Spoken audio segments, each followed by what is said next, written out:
Hi, this is Paul. Thank you for joining me in my golf cave today. Today, I'm just going to hit a few shots, and I'm going to call this shot shape. Whether it works out or not, we'll see. But this is Foresight FXS Pro. And basically, there's a couple of screens, and you're only going to, unfortunately, be able to see the screen I'm hitting into. Otherwise, you'd be able to get a lot more data. But what I've been noticing in playing is, if this works right, this type of shot shape. This is standard for me. And that one I hit very well. In fact, I just hit an 8-iron, 147 carry, and I was hoping to be 146 distance. But the deal is that as I look down at my Bushnell Launch Pro, it's a 9.19 into out, but I've been getting some wicked hooks with 10, 12, 13 degrees into out. And it's starting to get like, uncalled for. So the idea, and this came from playing the other day, was had a tree about 30 yards in front of me. And I was not going to be able to go around the tree because there were other trees off to the side.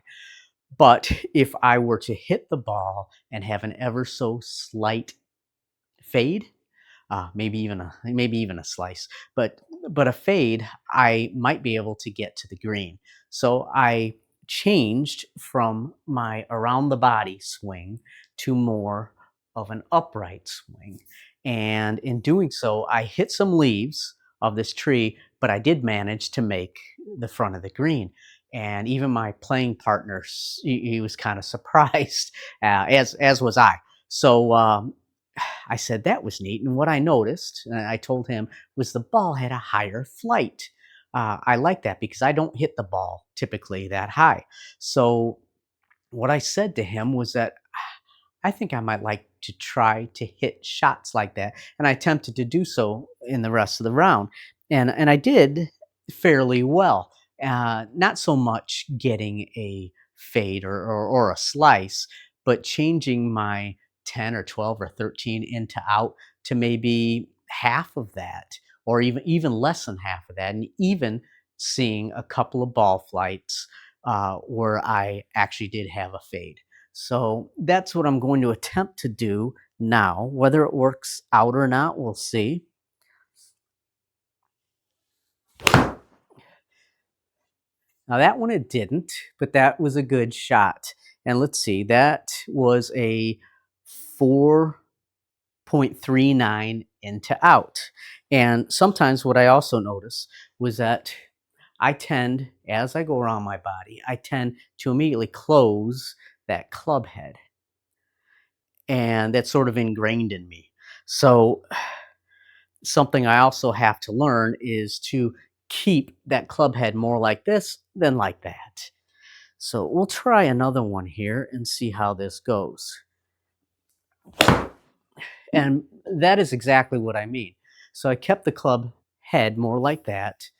And I don't usually quite get the distance, and I did not notice, but I'm guessing the ball flight, the height on that one was much higher than the previous shot where I went, previous two, where I went around my body. So again, this is my typical go-to at the course, where I close my club face, and you can see that action there. Again, not complain about the distance.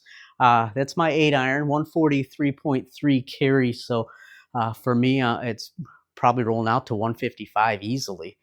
But I want to have more. Now, and you can see I'm looking here, it gets good spin.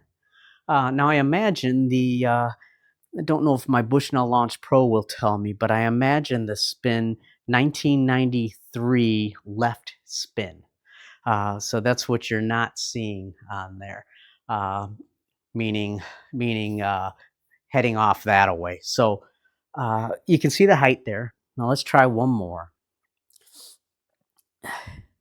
This time I'm gonna do more of an upright. and I sort of held off the club head, and again, and I'm not positive I hit that one thin, but you can see the spin axis, and I imagine that if I were to catch the ball well, you would see the height go up. So anyway, let me know what you think. Thank you for joining me in my golf cave today. Much appreciated.